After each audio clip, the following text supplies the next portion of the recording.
Yo, what's going on, world? It's your boy Poncho here. Welcome to episode 7 of the Encore Podcast. We're just keeping the name Encore Podcast. It took me about 2 weeks of thinking about it just for me to keep it there, but fuck it, it is what it is. This is a podcast for artists, creatives, musicians, anyone that's looking to take their passion for art and music and turn it into a full-time business. So if that's you, tap in with the community, subscribe. We're trying to build this community of like-minded creatives where we can meet, connect, help each other, and push each other towards our goals. So that's it. Usually I'm here with my co-host Cruz. He is out sick right now, unfortunately. Shout out Cruz, hope you're feeling better, but it's all good. I'm here today with the homie Duval. What's up, man? How you feeling? It's been a minute. It's been a minute. When was the last time we linked? Probably something for Tim or maybe one of the live sessions that we did at the old place. Probably. With the Say to Me. Yeah. Stuff like that. Yeah, it was like a good time. April, yeah, facts. It's been a couple months. It's been a while. It's been a couple months. Shit. What you been up to, bro? Not shit, just a lot of personal work and just grinding through it. I got a lot of music in the vault. Probably should have more. He's got some shit.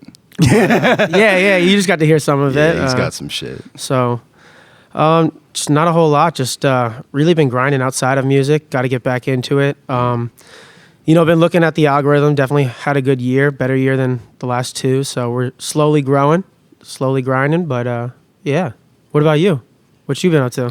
The new spot looks amazing, by the way. Good looks. It really does. Yeah, it's in the works right now, but yeah. Oh, by the way, I decided this today. Depending when you see this will probably be out after this date, but December 10th, we're officially opening the studio. We're gonna have a big ass open house party. It's gonna be lit. We're gonna have artists performing. We're gonna be cooking up the whole time. I'll be making beats. People will be in the booth recording. It's gonna be a vibe. So I don't know when this is going to come out, but if it's not December 10th, come to the show. It's going to be lit. And I'll be here. Poncho hasn't invited me yet, but I'll definitely be here. Facts, that's what it is. So I got some questions for you. So I was going through your Instagram yesterday, and I saw your Spotify wrap up from last year, and you had some numbers on there. You had some numbers. Yeah. And I know you probably saw the post. I put some emotional thing underneath it, but the year prior to that I only had put 2 songs out. It was a rough year, and then I promised that I was going to come back harder than ever, and I dropped that album, which kind of put a little bit of pressure on me because I just think the album is pretty good, especially for an independent artist, and then COVID hit, so kind of ruined that whole rollout. But we just kept rolling with the punches. So last year we did pretty strong. Like I said before, I think we're on track to beat those numbers again this year. And then there you go. Yeah. So I think we'll break just on Spotify alone over 100,000 streams, and obviously the YouTube's doing good. Apple Music's just behind. So, but yeah. So we had some good numbers. I know for artists just starting out, they'll look at something like that and be like, yo, I can't even get my friends to listen to my shit. How am I going to get 89K in a year? So I want to talk about that a little bit. So I know you do a lot. I know you run a lot of ads, correct? Yeah. Well, I used to, yeah. Yeah. Okay. I've stopped now. So we use a service. I won't say the names of it or whatnot, but the algorithms have changed. And the algorithms aren't what they used to be. The service that I use wasn't what it used to be. But I feel like these companies like Facebook, Instagram, even TikTok, they start to catch on to how people are manipulating the algorithm a little bit, where you're targeting your audiences, and they start to nerf that. I've heard articles where these companies and they spend millions of dollars on these social media ads and whatnot. And even when they have problems with their targeted audience or they're not getting the click rate for their cost that they think is worth it, we're talking billion-dollar biggest companies in the world. They don't. So the algorithm's changed, but that's definitely how you get your music out there. That and just doing live shows is how you do it. That was my question. Yeah. I was going to ask you, what do you think was more beneficial in getting those numbers, the shows or ads? The ads are better for the numbers on the streaming platforms, Okay. But I think there's something about networking in person is how we met at one of your shows. Yeah. If you saw one of my ads, you probably wouldn't be we wouldn't have the connection that we have. I think there's like definitely a personal connection when you're at the shows. There's no better feeling when you get off stage and there's people that, have their phones out. They want your Instagram. They want your phone number. They want your email. There's no better connection than that. But I mean, I know we've talked about it prior. The ads, I had just figured out that you're not going to get that hometown support right off the bat, unless, you're young and in high school. I started this kind of late. I was definitely like 22, 23 when I started to like put music out. Yeah. And I had been making music and playing guitar for long before that, but I didn't really start releasing music out until, at least 22, 23.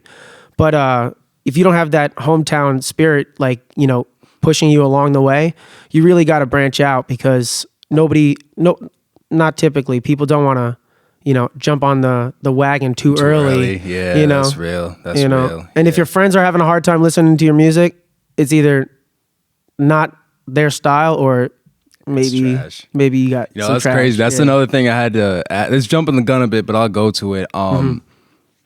With those numbers, how much of it do you think is just good music versus good marketing? I think it's good music mostly because of the replay value. You know what I'm saying? Okay. It's not the numbers definitely dip after like the ads. So say for instance, the last song that I dropped, which was probably like 2 months ago, I Hate Falling in Love. Ran some ads on that. Haven't been running ads for a while. But still, monthly listeners over 2,000, which, some might think that's a lot. Some might think that's nothing. But I'm pretty proud of that I haven't put really any money into ads over the last 3 months or 2 months since you still have that. since that song or whatnot. And it's still hovering around there. And when I dropped the song and I put the ads out, I was probably up around like 4,000, 5,000. When the album was out, it was up almost close to 8 or something like that. That's fire. But to retain that percentage and just still have like people listening, I can go back on the algorithms and Spotify for artists, and you can see that, even songs like Breaking Point, which is over a year or two old now, probably 2 years old, it still gets plays every single day. That's fine. Which is, it's the marketing might have grabbed those listeners to stick around, but I think the music keeps the people around, Okay. That's solid. Yeah, I definitely think people overlook the making good music part and go straight to the market. Yeah, so. I mean, think about it. Like Tekashi, right? Yeah. He had that in-your-face marketing thing, but like, when's the last time you were playing like one of his songs from 3 years ago? I think there's a lot of reasons for that, but I do know what you mean. No, but like, you know what I'm saying? Like, you know what I'm saying though? Like, he has a lot of pop factor in there and stuff like that. But like, a guy who has that quality music that you really love, you might not remember that music video for that song that you love, but it's on your playlist. It's when you're in the gym, you always go to that for like, that last set or something like that. Yeah. It's always like that connection. I mean, that jump in your face marketing ad or that promo that you did only attracts them for that 5 minutes, right? And then it's really the longevity it's really the quality of the music there. Okay. So follow-up question, when do you think is a good time to start running ads? Like, when do you think your music is good enough? Is it like a certain signal or sign or something like that? I don't know if there's ever like if there's like a telltale like of like, oh, now is the time where you start running your ads. I think a lot of the people that I see on Instagram, sometimes like their ads, like they don't catch the eye. It'll be like, the ad itself is bad. The ad itself is a bad ad. Okay. Like, like it'll be just like the cover art with music on it. And that plays into the algorithms and stuff like that. And my team, we've, looked into it. We study, this clip just pops more than this clip, right? Like right now, the algorithm on TikTok is a short 8-second, 10-second video with no actual audio and just text on your video. That's what I'm seeing. That's what people are saying, right? So that's something that you have to use. Now, TikTok, by the time this gets dropped, they might change the algorithm, right? Because they do that because they want you to pay that money for exposure. Facebook and Instagram, you could have thousands of followers. Go to your insights. Yeah. 200 people saw your post. Yep. But I have thousands of people that are following me. They want you to pay them money. It's a for you business at the end of the day. Exactly. Yeah. They don't care that your followers are seeing your content. They want that money. They want you to spend that 10 cents, that 8 cents for your friends, your fans. You know, the people that are using your brand, the people that are using your product, they want you to spend that money. You know? And it's not, and maybe like the little guys like us, we get, you know, caught up in the whole system, but it's ads for like these, you know, people that are using skin products and all these like, you know, designer clothes and stuff like that. They're spending hundreds of thousands of dollars. Some of their ad budgets are fucking crazy. Yeah, you know what I'm saying? You know what I'm saying? So it's really, I think the algorithm is because of those brands. You know, they want those brands to spend more money. Yeah. You know what I'm saying?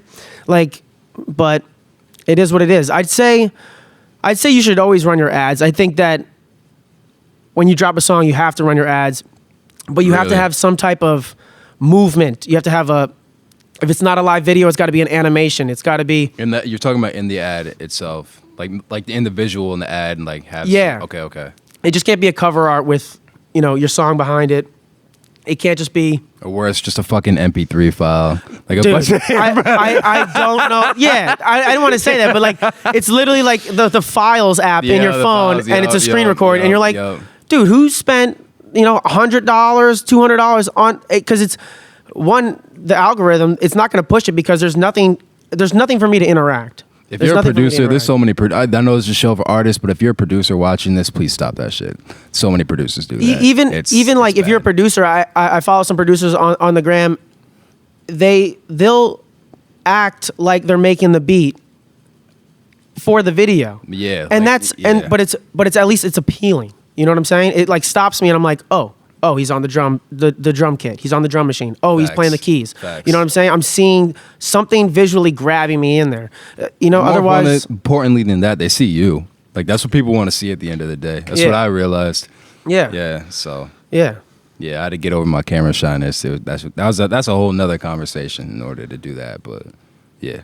No, I hear you. So I mean, I think everybody should be running their ads. Obviously, you should find your sound. I don't think I've officially found my sound, but I think that's one of my traits is that I do a bunch of different genres. I like to just make music. Yeah. But I mean, yeah, I think everybody should be running ads on their stuff. If they want to put the exposure out there, you know, you got to do that. It's something that you have to do. You have to invest in yourself. You know, you sending an email blast to people. I've done it a ton of times. Never get replies. If I do get a reply, it's, you know, some scam shit. Email open rates are like 15 to 20% if you know what you're doing. So it's like email is rough. Yeah. I mean, I get emails all the time. I never open them. You know what I'm saying? Even from the brands I fuck with, I don't. Yeah, I never check them. Yeah. I mean, I have producers that send beats all the time, but like, and then I'll open it and there's like 300 people on the email chain. I'm like, yeah. And it's always like, hey, Duval, you know, I had these beats in mind for you. And then I look at like the CCs and I'm like, yeah, dude, there's like 300 of us here. But whatever, you know. That's also a combo for another day. Yeah. But, you said something earlier that I wanted to touch on. That was your team. You have a manager. You have shout out Ty and shout out Lee Day. You have someone Lee Day is still your main producer? Yeah. Okay. How important is that? I think it's very important. You know, obviously there's people like Russ out there that just, you know, pride themselves on all in-house, you know, which is, I commend him for that. I mean, saves a lot of money going to the studio and, Facts. You know, self-sufficient. But even he has a team. He has guys behind him, Someone makes guys his cover around him. arts. Yeah. And, you know, even, you know what I'm saying? Like he has somebody in the room in the studio with him. He has his friends that he plays a song for. I guarantee it's not just, you know, me. Yeah. But it's good to have people that will, you know, support you. Obviously, will ride out to the shows with you. I mean, and it's also good to have people where people are like, nah. Yeah, this ain't. That's bro, rare. stop doing it's that. hard to find people like that too. Yeah. You know, you need someone to bounce those ideas off of. You need someone when you have writer's block. You know, Timmy, Star Killer, shout out.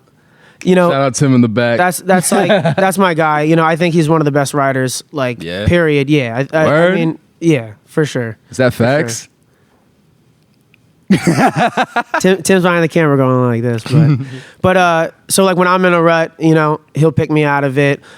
You know, when I got an idea for a song, we'll bounce it off each other. You know, we'll send each other clippings.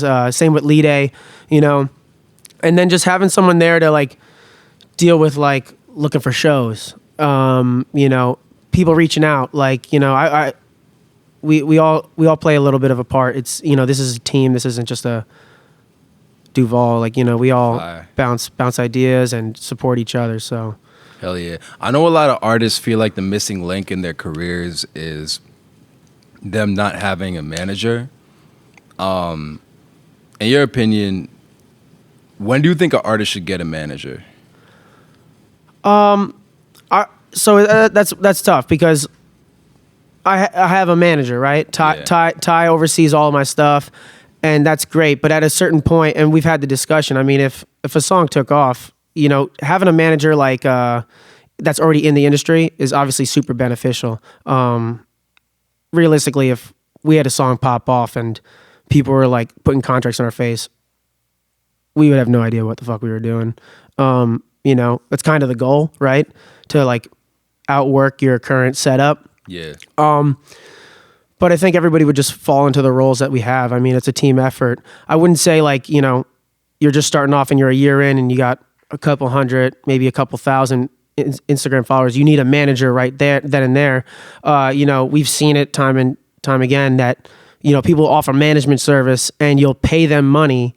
And that shit is crazy. Don't do that. You know Don't what I'm saying? I personally haven't seen somebody benefit to the point where it got them the next level up, the exposure up. But realistically, a manager should be making 10%, right? Or 5%, whatever. I don't know all those. I'm not that far yet. But they should be grinding for you and getting a percentage of what you're getting. So that motivates them. So if you make $1 million a year, they get 10% of that. So they're willing to work a lot harder to get more money for themselves. You know? I think people should, though, have like somebody to support them. I wouldn't say like a manager, like, but it's nice to have somebody that, you know, reminds me of like, you got to do this. We need this. Where's the cover art for this? Just some real ones. You know what I'm saying? You. Hey, I need the WAV file, you know? Oh, you never got this mastered. Like, you know, it's good to have someone in your corner.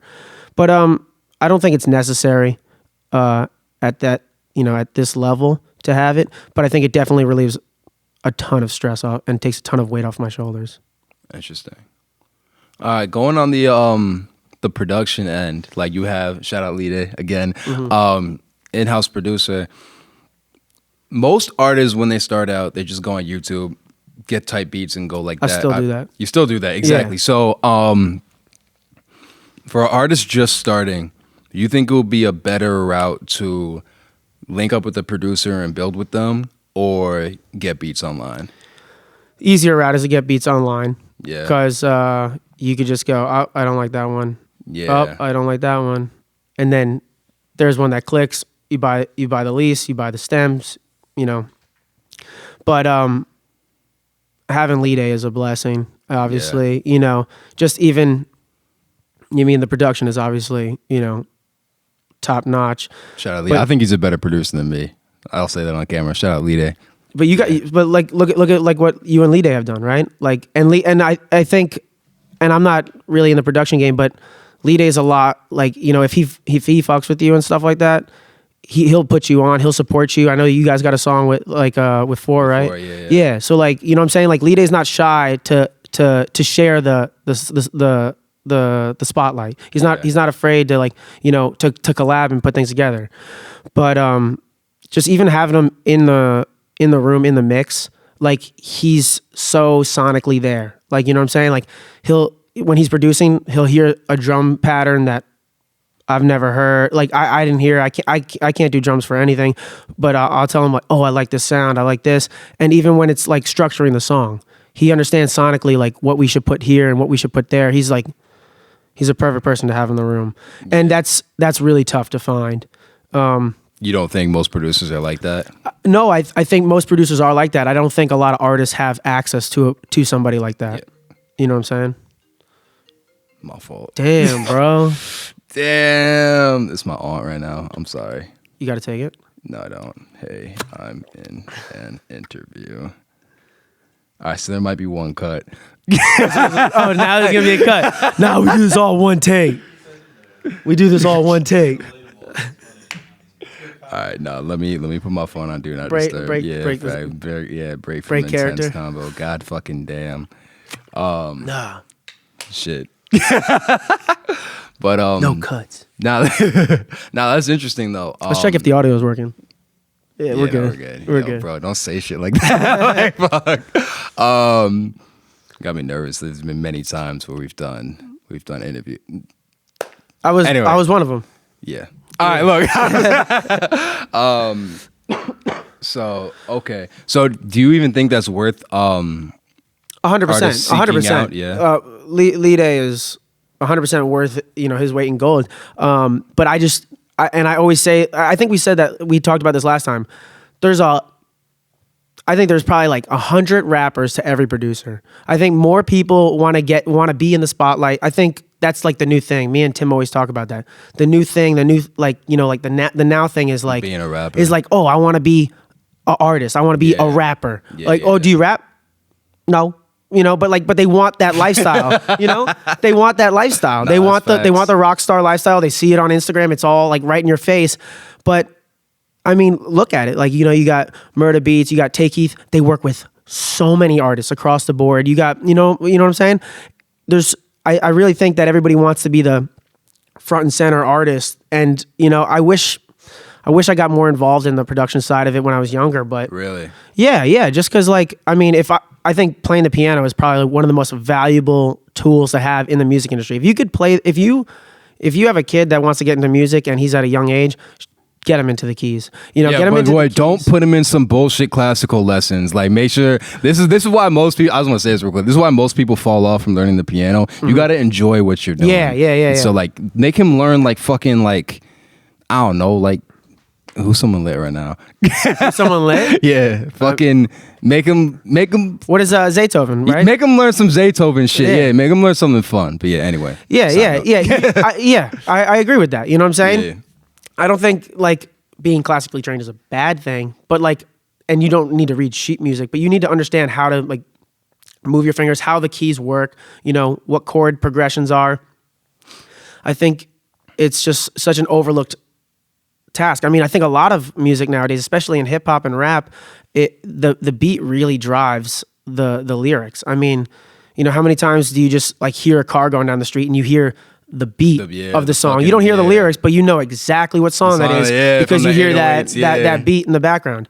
And I think being a producer is if you want to get your foot in the industry, I think that is the avenue to go. And then you could look at Kanye, right? Yeah. Kanye was a producer, and Jay-Z was like, "Yeah, you're gonna produce," and he's like, "No, I'm gonna rap." That's right. Look at J. Cole. J. Cole started producing before he was the artist that got put on, and I think J. Cole is probably one of the best rappers to date. Yeah. I mean, and that's my opinion, but I think being a producer, like, you're more likely to have the guy that's the next level up grab you as a producer than he is to grab you as the artist. That's a fact. Yeah, everyone needs beats, and everyone needs a producer. Everyone needs an engineer. So yeah, those two things definitely. Shit. Okay. I got a few other things in here for you. You want me to ask you one yet? No. Question in here. Nah, we gonna get to that. You don't want to do it yet? Not yet. You're not gonna answer a question yet? I will answer a question. I'll answer. We'll both answer the questions in there. But you're gonna answer it first. We could do that. All right. All right. Yo, you know what's fucking crazy about you? Like, to this day, and I don't understand it. How the fuck do you have so many fans in Russia? Ads. I targeted ads out in Russia, Ukraine, Brazil. Okay, wait. More than that, though. Is it because it's cheaper out there to run the ads there? No. So you're spending the same amount of money. Okay. So probably like 2 years ago, I was sitting here on, YouTube and just watching stuff. And I saw that Vice was doing documentaries of like hip hop artists in Europe. And guys like Lil Peep were blowing up over in Russia and Ukraine, Poland, all those Eastern European countries. And there's like a culture out there which they love the underground scene, you know, and there's like kind of like a little bit of a grunge scene going out there. So, you know, I started targeting where I thought the buzz is, you know, they're more interested in America. We all want to hear the hits. We want to hear like, you know, like how that's how I feel. You know, there's not as big of a collective that are looking for those underground local artists. They're looking for those underground, the next big thing to pop in America out there. They're like, so what I started doing was went on Google and I said, all right, largest cities by population in Russia, largest cities by population in Ukraine, and all these countries. And I did, you know, South America, I did Australia and New Zealand, I did Russia, I did all those, you know, Europe, everywhere. And those numbers took off way more. And they support, they go hard. That's what I was about to ask. Like, they're loyal. Like, super loyal. Fuck. Like, how I have a fan page. I have a fan page that's ran crazy. By these girls over in Europe, in Eastern Europe. I'm sorry, I don't even know how to say y'all names. Y'all follow me too and show love. I don't know how to say your name though, but shout out to y'all. That's pretty amazing, right? Yeah. It's crazy, and they're amazing at it. They do a great job, and I've never asked them to do it. They've never asked anything in return from me. They're super friendly, super helpful. What do you think it is about you that made them become, not just specifically them, but other people in Russia, Ukraine, or even America? I don't know if you experienced that here too. Yeah. But what is it about you that makes people become such loyal fans, do you think? So for here, I think, you know, it's kind of how like we have a connection. Like when we see each other, it's like all like smiles and greetings. Yeah. Like I think that, you know, sometimes in this music industry, I mean, you see these people, they put on like this front and stuff like that. Like I'm nobody, you know, I'm just me. I work, I go to do my job, I make music, and I'm just me. I think people just respect that, you know. I get off stage and I'll either do really well, I'll do bad, and people are like, "Oh wow, you were so good." And I'm like, "Hey, yeah," you know, like I don't give this whole like, you know, like this whole image. Like I'm not bigger than anybody. You know, if like, you know, I wish I worked with more artists, but like if I like, you know, really rock with someone's music and vibe, like I'll do a song with them, like, and which I'd like to do more of. But you know, sometimes you always get people that are like, "Oh, like we got to collab," and then it's like I charge just for a feature. Then I'm like, oh. Just want to make music, man. Like, you know. Yeah. But and then so many relationships get stopped because of that shit. So yeah. Because I mean, I'm not in music for the money. I would really like it to be my full-time thing, but I like, this is my way of expressing myself. This is my therapy. Like, you know, I get out of it. And I'd say the reason the people in Russia were really rocking with me is because they would message me in Russian, and I would go to Google Translate on my computer, and I would take what they were saying in Russian, I would sit there, translate it, I would respond back in English, then translate that, and then send it back. Fire. So I think, I mean, that definitely got me, like, when it was That's all next level. The Breaking Point video and the Told Myself and all that, like the vibe of those songs. I think that really like sucked some people in because they were like, oh wow, like they're like, do you speak? Like, I'm like, no. Like he spent the time to do it.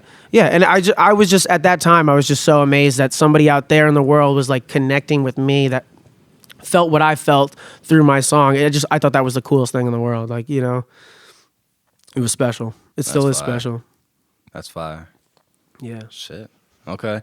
I have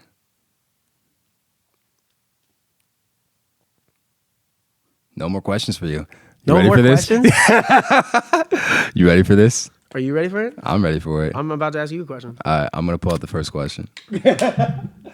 Well, let's have a good time. Let's do 6 of these. All right, ready? Okay. But you're asking yourself this, so you're gonna answer this first? No, I'm asking. Come on, man. All right, fine. You read it.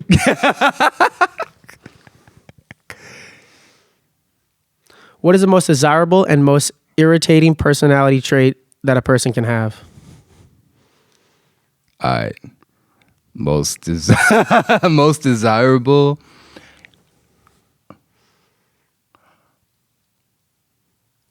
All right, most irritating. The two that come to my mind are just like, if we're talking about music and business, lazy. If I'm like, especially in like a work context, and then in just life, people that don't take accountability for their shit, especially like when they fuck up. Like, I'll never get mad at someone for fucking up because, like I said in another interview, I've probably made the most public fuck ups out of any artist from the 914. But fucking, I don't think that's true though. No, that's definitely true. It's definitely not. It's definitely true. It's a lot. I think you're being really hard on yourself. I don't think that's true. I've fucked up a lot of shoots, but what's it called? At the end of the day, like, no fuck up is worse than the person not taking accountability for it. That's how I feel. Like acknowledging it, taking accountability. And Yeah. So really I'd say riding that. with it. Most desirable. I mean, just probably being yourself. If I'm being honest, which sounds like cliche and shit. No, but that's real. You know? Yeah. I think like when you say lazy, like what about if somebody's just so busy with other things? You know, like what about if they have like a family and it's not that they're not contributing because they're just like, you know, fucking around. They're like, but they got like, you know, they got to take care of their mom, they got to take care of their kid, they got, you know, 2 jobs. Like, does that fall into that? Like, is it like lack of dedication, or is it just like when someone's just lazy? No, it's when someone says they're gonna do something and doesn't do it. If they had like a family job, all this shit, and then they're not making these promises and be like, oh, I'm busy, I'm not even gonna do that, that's fine. If they start making promises about shit we're gonna do in business and then not following through, that's when I'll get fucking annoyed. That goes back to that like accountability thing Yeah, and stuff like facts. that. What is yours? I would say desirable is definitely you know, authenticity. Yeah. I think when someone's authentic, you know, it just makes you connect to that person. You know, you realize that like, you know, you could, I think that's what like Post Malone's like greatest thing is that Post Malone is just Post Malone. Drink Bud Lights on. He's a guy that you could just have a beer with and you could sit with and just talk about anything with. I think that's why people love him. I think his personality is more powerful than his music, and he has great music. Yeah, I could see why you would say that. I mean, he's just so, like, you know, he just looks like a good time, a normal person to be around. Most irritating personality trait would what? I'm curious what you have to say. Most irritating would probably be just I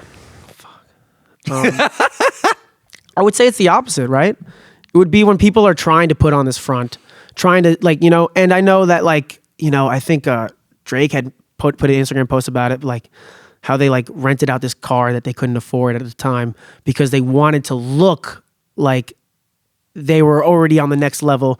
And maybe that's the move, is to get all the fake jewelry and rent the car that you can't afford and make it look like you're doing a lot better than you are.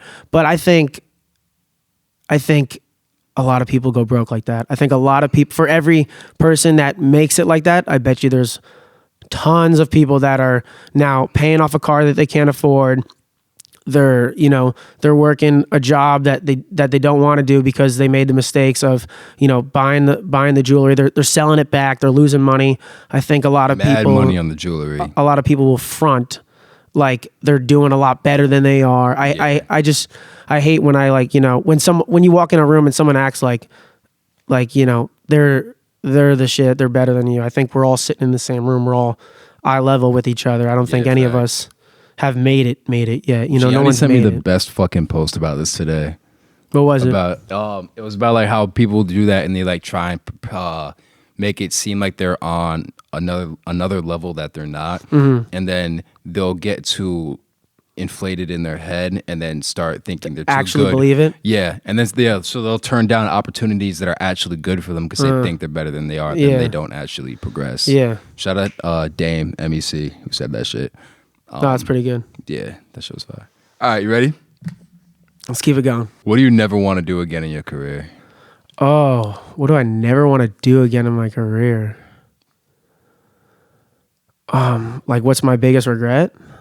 Just what do you never want to do again? Not necessarily. It could be a regret. I'd say my biggest regret, not what I would not want to do again, is I feel like I've played it pretty safe. Really? Yeah, I've done very well outside of music, which has been able to make me financially stable and pour money into my music, but I think it's also held me back a little bit. If I had just kind of like full forced, just ran with this thing and got the wheels moving, I feel like I could be like so much farther some days. But also, who knows, right? Like it's just like that's that what if the grass is greener on the other side kind of thing, where you think that like, if when you got out of school and you went to school for the wrong thing, you start to second guess everything. I just feel like I could have like, been out in LA or Atlanta, or like, I think the New York scene's a little tougher than most scenes. Yeah. I think New York's a tougher scene. Miko said that too. Do you know Miko Coletti? I don't. Okay, I had him on 3 episodes ago. Is he Westchester? Yeah. What part? He's from this town. Oh, okay, he's from yeah. Houston. Cortland Manor. But okay. He said the same thing. So yeah, New York's a little bit tougher of a grind. I feel like I don't see even like poppin' artists. I don't see poppin' New York artists sharing that love like Atlanta, right? Like. So you mean it's tougher in terms of like the community? Or? I think community. I think opportunities. I mean, obviously, you have more opportunity in New York City than you do in middle of North Dakota or Wisconsin or St. Louis. And like, I'm sure there's a music scene in St. Louis. Don't get me wrong. Like, I'm sure it's popping for there. But New York's like, there's just like a lot of bullshit, obviously, and I'm sure there is everywhere. But there's more of a music scene. There's more of a performance and theatrical scene out in LA. I feel like that's really absorbed that buzz, and just I feel like what I'm saying. I feel like I could have done that a little bit harder. Forget the question. But the actual one is, what would you never want to do again in your career? If I could do it differently, I'm in a good space right now, that I could just, cruise, but I would have liked to like been a little bit more riskier. I would have tried to like, seen more opportunities, done more things. I don't really regret a lot of the things that I do. It's more, I don't really regret a lot of things that I've done, which I have regrets, but it's more of I regret things that I haven't done, That's interesting. Yeah. Shit. What about you? You know my answer. What do you never want to do again in your career? You know my answer. Not get shit-faced at your own show? Yeah, that would never end. Dude, it wasn't that bad. Bro, you didn't see the text I woke up to. I don't think I want to. That shit was not pretty. You should print those texts out and use it as motivation every day. I don't ever want to look at that shit again. I burnt a lot of bridges that night. It was nah, dude, you're killing it. You're fine. I almost killed myself. Anyway, don't do that. We need you. No, accidentally. We need you out here. Yeah, don't. If you're hosting a show, 1 drink is cool, 2 drinks is cool, 3 drinks okay. Don't push it. I always say like 3 drinks is like the limit. Yeah. Don't. Even if you're performing, like more power to you if you can keep going. But like, I like to like be a little bit like, you got to be loose, right? You got to be loose. You got to be able to network, and alcohol definitely helps that. But like, you don't want to be the drunk dude on stage. Yeah, don't be sloppy. Don't do that. I'm telling you from experience, it's not a good look. It wasn't that bad. I don't even remember it. Anyway, you picked. I must have been sloppy. I'm gonna get a really good one for you. I bet.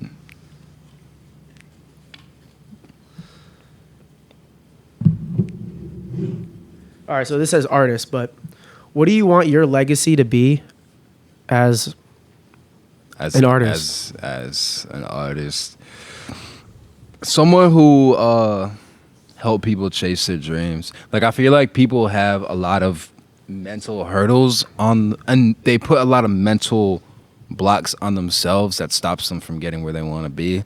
And someone who helped people overcome that, I think, because that's really the most fulfilling thing. Like, sometimes people hit me and be like, yo, like, your videos inspired me to like go harder. And I think that's so cool. Yeah, I think that's dope. So that's really what this whole podcast came from, to have this be like a vessel for people to learn and get inspired and do their thing. So probably that, someone that inspired and empowered someone to go harder. Yeah, dude, I think you're doing a great job with that. I think you've created a platform that a lot of people, especially in Westchester, you've just done so much for like the community and you've connected people and networked with people. I mean, I definitely think you're on track for that, man. We'll see what it is. We're just getting this is just the beginning. We're just getting started. That's amazing. I'm excited. I'm excited for you guys. We'll see what happens. I'm excited for you guys. Yeah, what about you? Like my legacy. Oh, it's crazy. I don't think I have a legacy. I'd like people to remember the context of the music. I think a lot of people get into music and they think, and myself included, that you're going to be a star and whatnot, and there's just so much. It's a lot of talent, but it's also really a lot of luck. It's a lot of hard work, but there's a lot of luck out there. There's so many talented artists out there that grind, and like I just said, like I should have put all my eggs in one basket and I played it safe. There's so many artists that did that and had so much talent and just never really got that pop. But if looking back, and I think I've done that. I'm proud of the quality of music I've put out.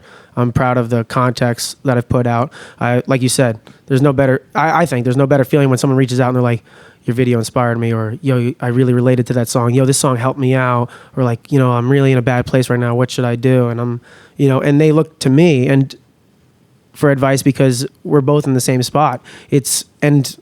To call back, like I got people out in foreign countries that feel the same way that I feel, and it's pretty amazing. I think that's what I would like my legacy to be, is just that's fire. The context. Okay, good shit. Let's get 3 more in here. I want to get something fucking juicy.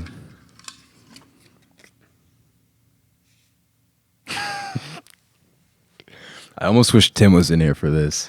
Yo, you want to answer a question? We could bring Tim in here for a question.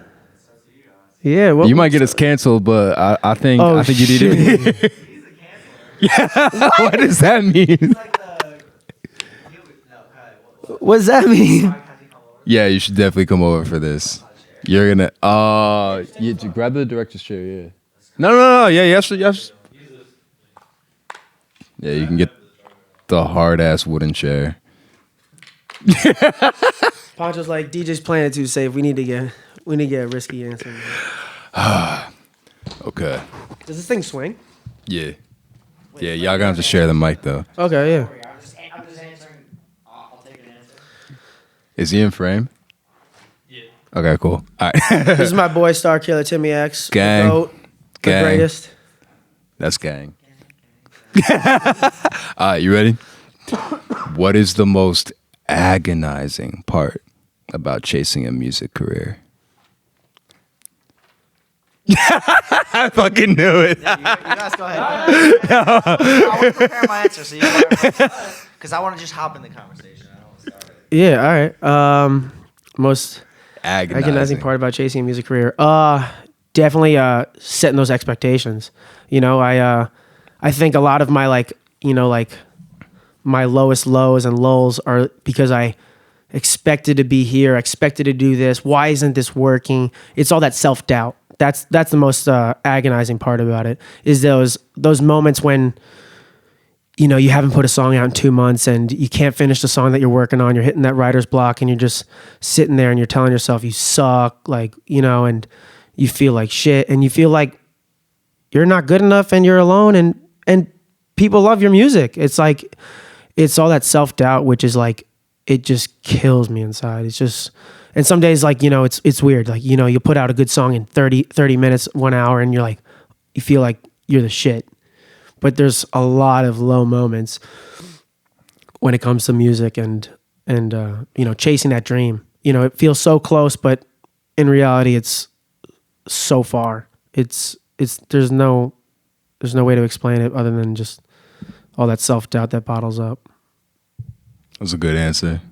I mean, pretty much what he said. Obviously, for me, I feel like what's really agonizing is like the pressure I put on myself at the end of the day. So it's kind of very similar to what he said. Like we were talking about it earlier, how, when I was 24, saying when I was 25, putting that track on yourself and putting those expectations and limits and saying, well, if I'm, also, age is something for me that I feel like agonizes the hell out of my career. It's like a constant stress for me. I'm like, every year I'm getting older. Getting older and shit, yeah. And I want to see the progress behind it. And it's just a stressor, and a lot of things stress you when you're like on a career like this, you're chasing it. But on the bright side, I feel like I've also learned how to deal with those things, those aggravating and stressful moments. Like I've realized that, you know, it's not necessarily all about the end game, right? It's about what we're doing now. So I've stopped, like I don't really check all that shit anymore, and I feel like that helps me a lot. It feels good when I check the Spotify artist page for the first time in 6 months, and it's like, oh, 700, okay, because I haven't run any ads in 2 years, and I don't give a fuck about none of that shit. So it's nice that I see that it keeps up. It actually helps me a lot, because that's definitely was something that was hindering my performance in my career, was stressing that shit, right? Yeah. Oh, I gotta run ads, and I gotta come up with the money to run ads, and then are the ads doing well? Is my song doing well? I found if I just don't focus on my music and I just live in the moment, and like, you know, I remember we talked about this last time we entered an interview, was the people that say, oh, I'm gonna do this when I'm popping. I take my own advice sometimes, and I say, like, I'm gonna do that shit now. You know, I want to do all my shit now. I live now, like every day could be like, you know what I'm saying? Like, yeah, no, I try and take these moments, you know, and I feel like we put a lot of pressure as Take the mic.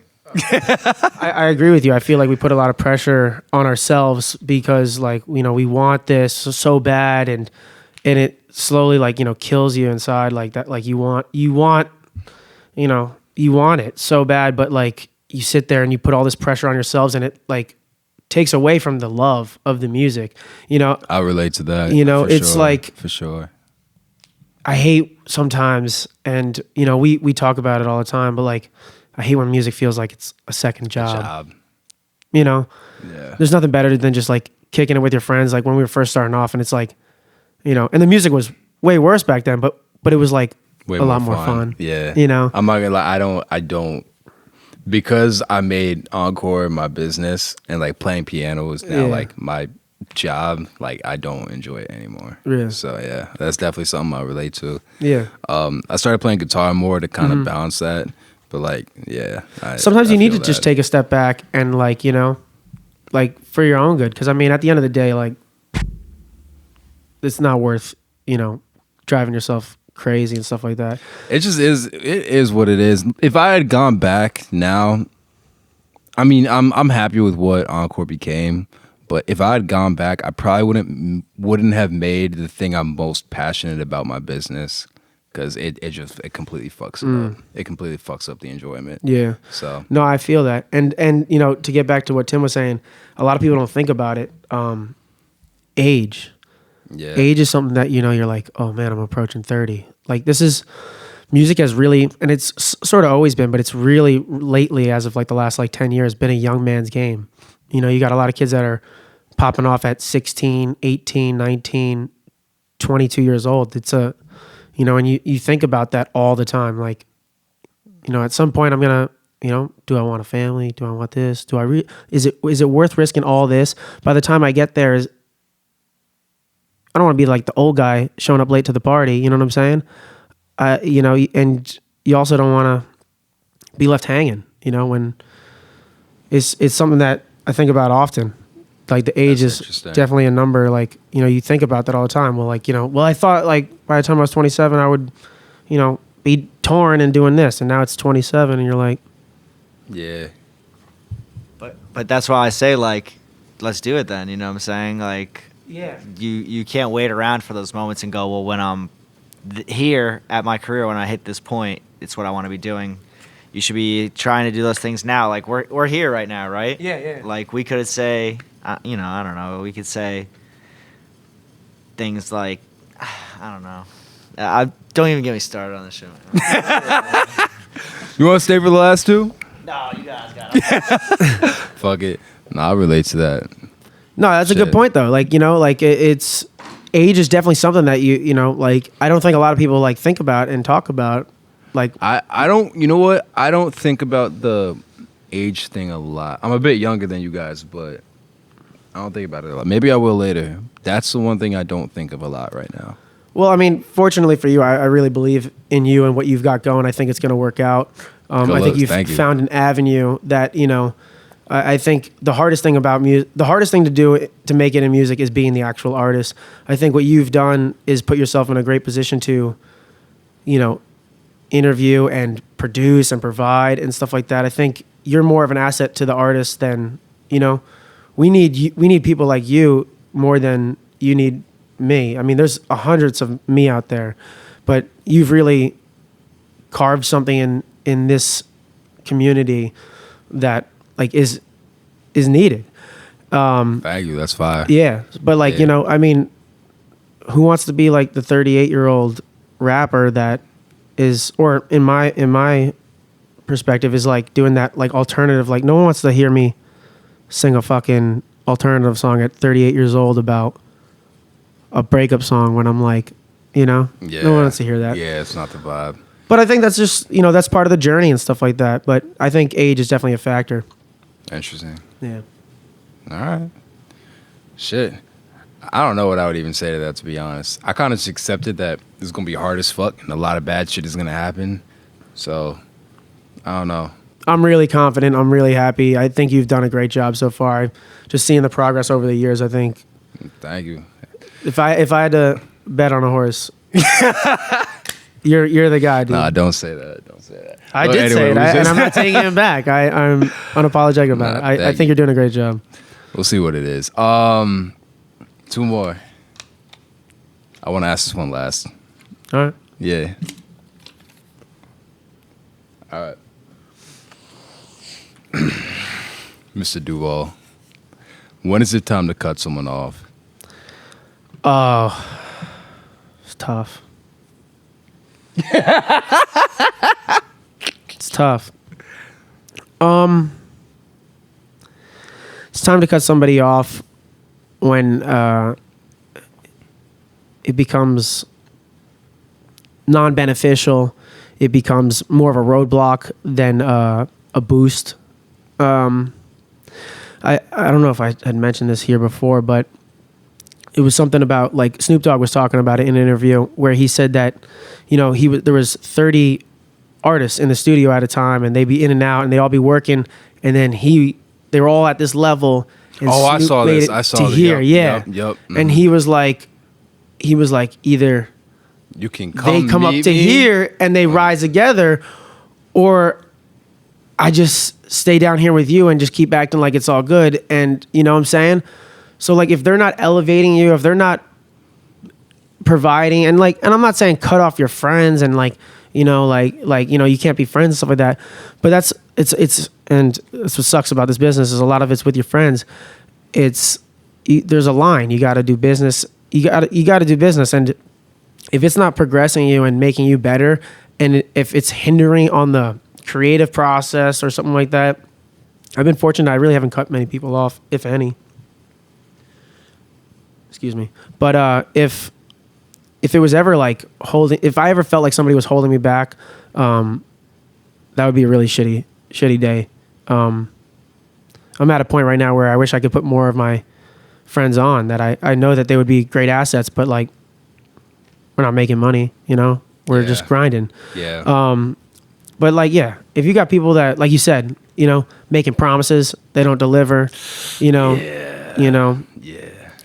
it's always like, you know, oh, we'll do that this day. And then that day comes, you know, do this and that. And, you know, I hate getting circled around, and we'll come back to it. And yeah, I think that's kind of what you had said prior to, like, on that previous question. Along that, just don't waste my time. Yeah. That's what it is. Yeah. I agree with you with that at the end of the day.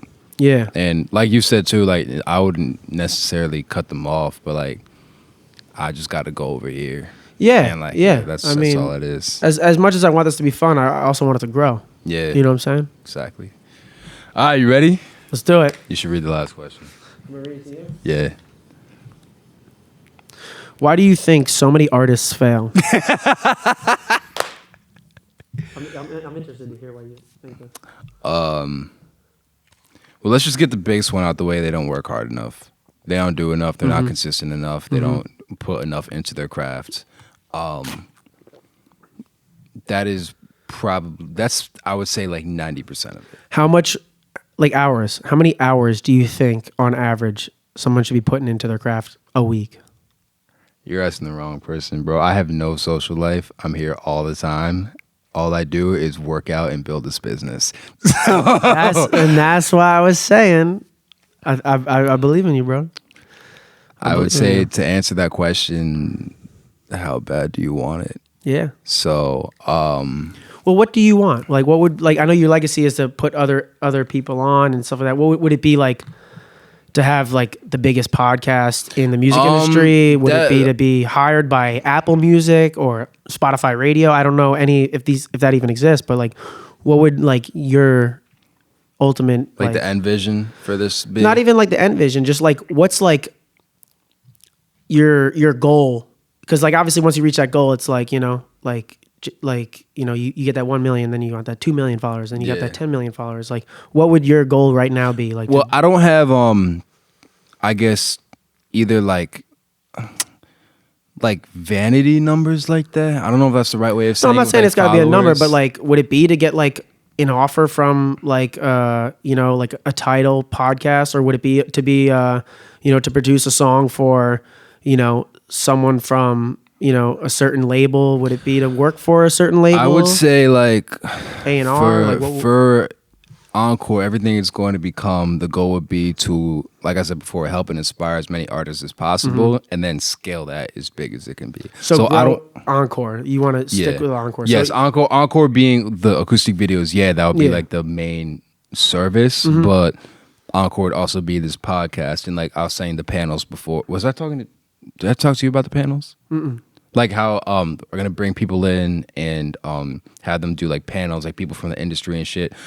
Oh yeah, you did mention that. Yeah, get some people in here and then do like a Q&A and stuff. Yeah, exactly. Like yeah, so all that is going to be a part of Encore. So it'd just be to keep with the mission of inspiring and empowering artists and scale that as big as possible. I don't have a specific number as to what that is, but no. So you just want to grow the business and make Encore grow the platform. Yeah, that's dope. Yeah, that's what I'm dedicating myself to. But obviously you put the work in if you got no social life. So yeah, that's do you think it's right now? Are you happy with it? Is it worth it? I feel content and not content. Content is in like I'm not angry or like I'm not in a negative headspace. Not content because there's a lot more I want to do. Yeah. But or you feel like you're missing out on like social things, or do you not? Nah, at the end of the day, bro, like I stopped drinking too. Yeah. I haven't drank in almost 7 weeks now. That's good. And that's crazy. Yeah, like I don't miss waking up the next day regretting what I did. Yeah, like I don't really miss that at all. I'll probably start drinking. My original commitment was I'm not going to drink till the studio's open. And I'll probably just keep it going. Like no, I don't really feel like I'm missing out. Yeah. I see like my friends post them like going out in clubs and shit, and I'm just like, I don't know. But could you do that without drinking? Like, could you just like do you miss the social, like going out and being out and like? I like building shit. Yeah. Like I just like building shit at the end of the day. Like Legos or no, like yes, that's how I started. Fucking Legos, train tracks, all that. I was always building shit. So like I get the most fulfillment in building shit. And but like you're saying like the company. Like building anything. I built that fucking couch yesterday. That shit felt good. Yeah. So, yeah, dude, right? Yeah. Like when you complete something, like I feel like I wish music was sort of like that. Like, you know, I looked at it. Maybe I should look at it as like a smaller task. I'm always looking at like the end game, you know? And like Timmy's saying, he's like, just do it now. Why not enjoy it now? Like I should, and we all should. We look at Are you fucking kidding me? Cameras are getting hot. But yeah, I feel like you know, you feel better like that, like when you accomplish that, right? Like you get that reward of like, I did this. Yeah. So well, what's your answer to why artists? My official answer is because I don't work hard enough. That's it. Yeah. Why do I think most artists? Not y'all artists. Why do you think so many artists fail? I think that's a tough question because if you asked me what my end goal was when I first started, I'd feel like I'd failed. I already have failed. Okay. You know what I'm saying? And I would say that's I could blame it on a bunch of things. Most of it being that I didn't put the time in. Have I worked hard? Absolutely. I've worked 40 to 60 plus hours for the last 8 years while grinding on a music career and still maintaining a social life, and but I think a lot of artists fail because, and maybe I don't think I've failed. I'm like I said, my legacy, I'm proud of the content I've made. I don't think I reached my goals that I had originally set because I'm just juggling too many things at once. And I'm happy with what I've done and what I'm going to do. I'm excited about the new music. I think a lot of artists say they want it, but then when they realize what it is, they don't really want it. What it takes. I think I think a lot of people want what they see on Instagram. They want the flashy lifestyle. They want the atmosphere of it. Yeah. But I feel like a lot of people don't, like you said, don't want to put the time in. They, a lot of people would have. Is that the last camera? All right. I'm sorry. I know we've been having camera problems the last few episodes. We're gonna get a fan. We're gonna get a fan to blow on the cameras. I'm gonna have to do some research figuring this shit out, but we're gonna figure it out. I forgot what I was saying. Fail. I think artists just they like you said, they don't put the time in. They don't want the time in. But I think I hate to say it because I sound like a baby. I think there's a lot of luck in this game. There's a lot of being in the right place. There's a lot of having the it factor. There's a lot of connections in the industry. You know what I'm saying? And there's a lot of risk. I think I would say that. That's my answer. A lot of artists aren't willing to take the risk, including myself. Do I feel like I've failed? No. Do I still feel like I could achieve my goals? Absolutely. Am I where 22 me wanted to be? No, I'm not. But I played it safe. And I think most artists, if you want to make it, you should be riskier. I'm not saying go get a face tattoo and, quit your job, but I'm saying, don't quit your job if you don't have a backup. Yeah, that's a comment for another day. But you should definitely, put it out there. I think a lot of artists never even give it a shot. They never even try. And that was my whole thing of doing this is I felt like an artist when I was in college and when I was in high school, but I never tried. I didn't want to be the guy that was like, sitting on my porch at the end of the day, at the end of life saying, oh, I could have been this. I should have made music. I could have done that. I have done that. And I'm proud of it. And I'm excited for the future of it. But at least I gave it a shot. I think a lot of artists don't give it even a shot because they don't want to take the risk. We're dying out here. Lights are going off. Cameras are shutting off. I think we had a pretty good interview. Yeah, we really did. That's the last question I had. Is there enough light on me? Yeah.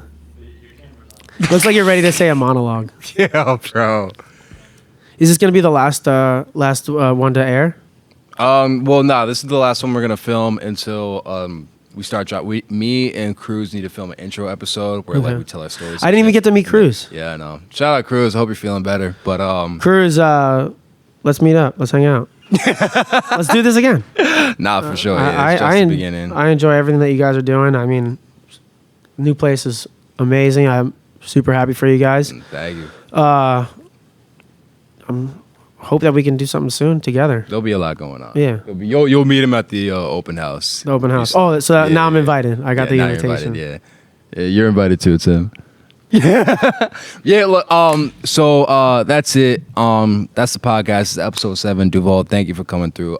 Real quick, could you tell the people where to find you on social media? Yeah. You could find me on Instagram. It's Duval Music, all one word. I got a lot of music already out. You can go back. You can check out my album from this past year. It's called Talking to Myself.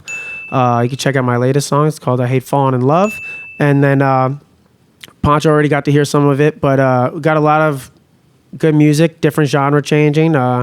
I just like to mix it up. So if you like hip hop, if you like alternative music, if you like rock and roll, if you like pop, there's something out there on my page, on my Spotify, that you can find that you will enjoy, I promise you. So Dope. cheers. Thank you. So, that's the show. Like I said, if you're an artist, a musician, creative, entrepreneur, anyone looking to turn their passion for art into a full-fledged business, tap in. We're trying to build this community up to be as big and as supportive as possible. So, yeah, that's it. Thank you, Thanks bro. for having me. Good shit.